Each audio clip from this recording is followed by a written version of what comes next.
Hello everyone, this is Daryl, your Northern Vinyl Guy, and I'm coming back at you with another video of recent vinyl finds that I had when I came back from my trip from Italy and Greece back in early March. I managed to hit up some stores on my way home, and my previous two videos that I've covered in this series include Canadian artists that I found as part of this vinyl find, and artists from the 1950s and 60s, or albums from the 50s and 60s. So if you want to check out those videos, I'm going to leave the links down below, and you can check those out. As always, if you like my content and you have not yet subscribed, please leave a like here on the video, and please do subscribe to my content. I'm always looking for more subscribers. So without further ado, today's video is going to be 1970s finds, albums from the 1970s. A good portion of today's are either one or two hit wonders, and a little bit of a couple of blind buys that I have here. So without further ado, here we go. First one is a little bit of Janis Ian and her Behind the Line, or Between the Lines, from 1975. It includes the one-hit wonder track At 17, which we might be able to consider kind of a teen, song, teen angst or teen strife type song.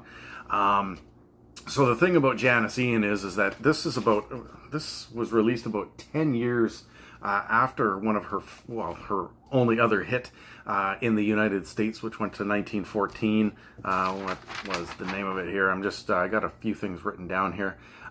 Society's Child from 1966 was her other one, and actually, ironically, even though it went to 1914, Atlantic Records kind of almost refused to even produce that particular song. So once again, this is a really good record. I've got to listen to it a little bit deeper. One thing I did notice about this, though, is Brooks Arthur was the producer to this album.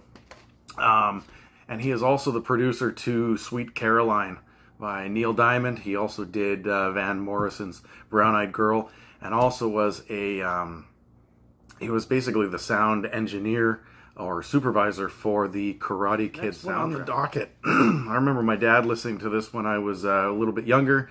I think that this is probably the only album I'm going to get in his collection, and that's a little bit of Freddie Fender, Before the Next Teardrop Falls, and in fact that is my favorite song by Freddie Fender.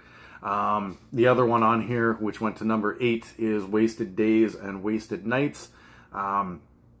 So yeah, not only does this album go number 1 in the USA, but the title track, Before the Next Teardrop Falls, went to number 1 as well.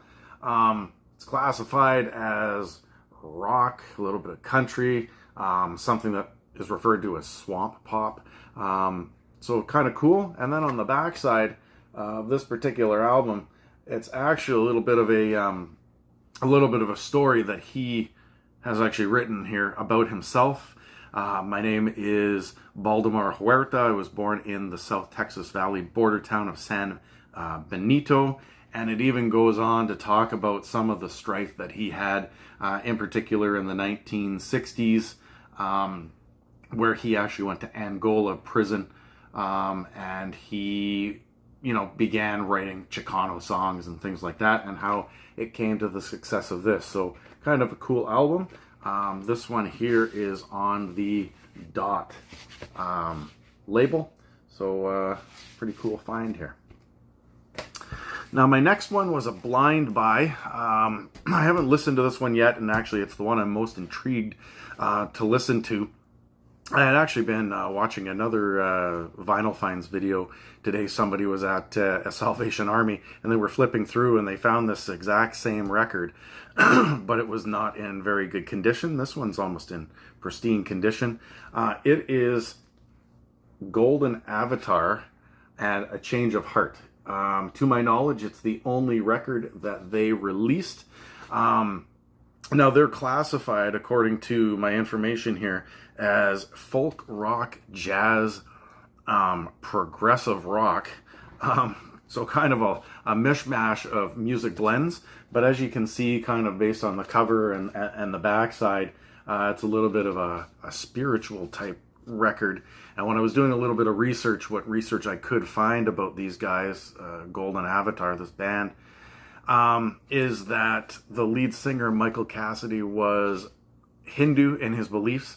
And it goes without saying, some of the songs that are on here, Bhagavad Gita, Seers of the Truth, Sweta Whip, O Govinda, these are all, you know, these would all be Hinduish, or at least the Hinduism belief type titles. So I'm really looking forward to this, seeing if it's any good. If anybody has any more information about this particular album, please leave a comment in the section below. A Change of Heart, Golden Avatar. And it actually has its own, it's a label I've never seen, Sudarshan disc. So kind of cool. All right, I have two more here for today's video. The next two are definitely both one-hit wonders, or at least one-hit wonders in the United States. So the first one that I have is Amy Stewart and the disco album Knock on Wood.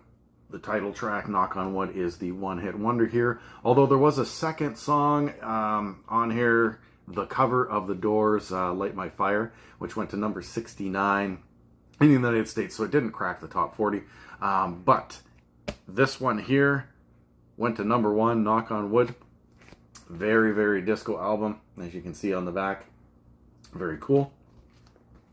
And so the cool thing about this is it was released in February of 1979, so the year of my birth. And the one thing about it is it was one of the last, I guess you could say, disco hits prior to the demolition night that occurred on July 12th of 1979 during the infamous ball game doubleheader, in which people were actually blowing up their disco records. That I was watching a top 10 video about genres that no longer exist, and they actually classified the day that disco died as July 12th of 1979. So it actually has its own date of when the genre disappeared from history altogether, although we know that even today people are still loving this kind of stuff. So knock on wood. And then my last one is Nick Lowe, British musician Nick Lowe's Labor of Lust. And this is the one that has Cruel to Be Kind on it, which did chart at, where did it chart here? Number 12 in the United States and Canada both. So he's classified as a one-hit wonder in Canada and the United States. But he did have some other hits in Britain, his home country, with I Love the Sound of Broken Glass from 1976, 1977. This particular song, Cruel to Be Kind, was actually covered by a band, alt-rock band, Letters to Cleo, which was featured on the 10 Things I Hate About You soundtrack. So there we got it. These were, what was it, 6 vinyl finds that I had from the 1970s. If you liked this video, you liked this content, please feel free to leave a comment down below. Please subscribe to my content. I will have one more vinyl finds video. It is the largest haul from the entire collection that I found while I was in Timmins, and that will feature bands and musicians from the 1980s. So stay tuned for that in the coming days. As always, cheers. I will see you on the next one.